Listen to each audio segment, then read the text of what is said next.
सास नंबरी, बहू 10 नंबरी। पूरे घर में मालती देवी का हुक्म चलता था।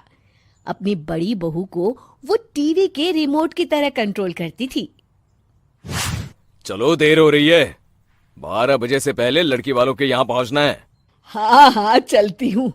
मैं तो भगवान से बस ये दुआ कर रही हूँ कि जिस तरह मेरी बड़ी बहू मेरी मुट्ठी में है, उसी तरह मेरी छोटी बहू भी मेरे इशारे पे नाचे। अरे भगवान, भला इस घर में किसकी हिम्मत है जो तुम्हारे खिलाफ जाने की हिमाकत करे। इस तरह मालती देवी अपने छोटे बेटे की भी शादी कर देती हैं। मालती की छोटी बहू फैशन डिजाइनर का कोर्स करके आई थी। उसका सपना था कि शादी के बाद वो अपना खुद का बुटीक खोले। एक दिन, क्या बात है छोटी, तू तो एक से बढ़कर एक डिजाइन बना लेती है। इसमें कौन सी बड़ी बात है दीदी?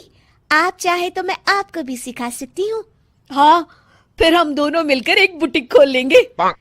लेकिन दीदी, उसके लिए तो बहुत पैसे लगेंगे। हाँ तो क्या हुआ, पैसे माँ जी से ले लेंगे। हाँ हाँ, मेरे पास तो पैसों का पेड़ है ना, तोड़ के तुम दोनों को दे दूंगी। मेरी एक बात अच्छी तरह समझ लो, मैं तुम दोनों को एक ढेला भी नहीं देने वाली। बड़ी आई बुटीक खोलने वाली। ये आप क्या कह रही हैं माँ जी? आप हमारी मदद नहीं करेंगी तो कौन करेगा?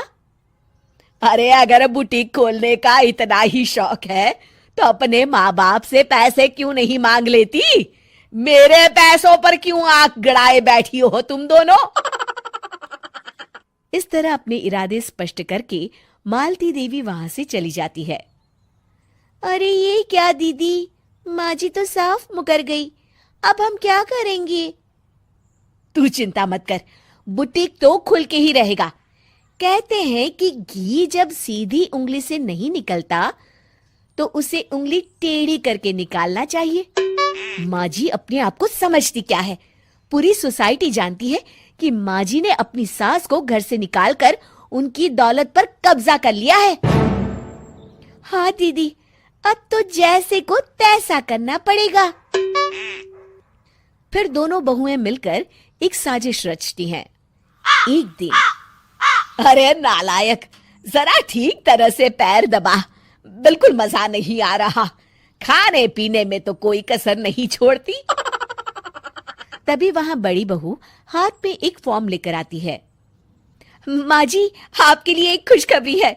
सरकार सभी बुजुर्गों को हर महीने 10,000 रुपये पेंशन देने वाली है।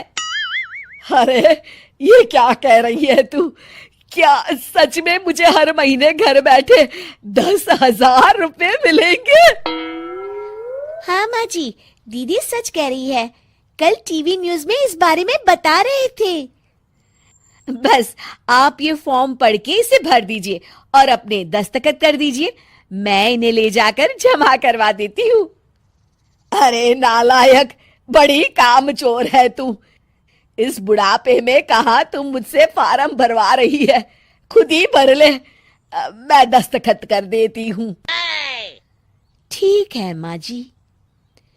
फिर बड़ी बहू बड़ी चालाकी से फॉर्म के पन्नों के बीच प्रॉपर्टी के पेपर छिपा कर रख देती है और उन पर मालती देवी के दस्तखत करवा लेती है।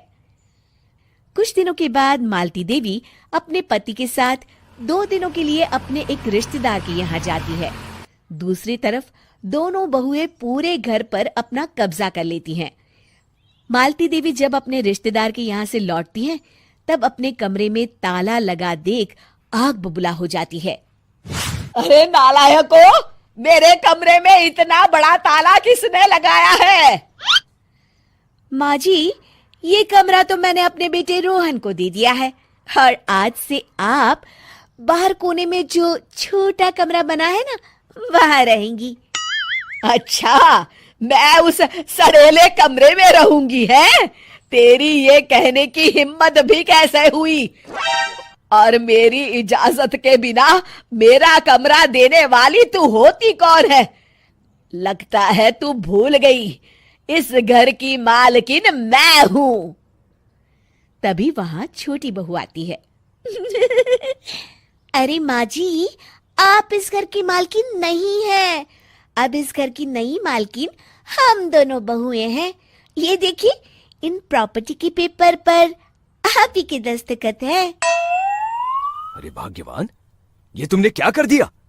दस्तखत करने से पहले एक बार ठीक से पढ़ तो लेती। अरे लेकिन मेरी बहुएं मेरे साथ ऐसा कैसे कर सकती है? अरे तो इसमें कौन सी अचरज की बात है? तुमने भी तो अपनी सास को घर से बाहर निकाल दिया था। टूटा फूटा ही सही, शुक्र करो कि इन दोनों ने कम से कम हमें रहने के लिए कमरा तो दिया। तुमने तो अपनी सास को वो भी नहीं दिया था।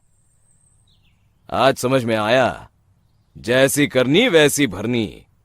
चलो अपना सामान उठाओ और चलते हैं।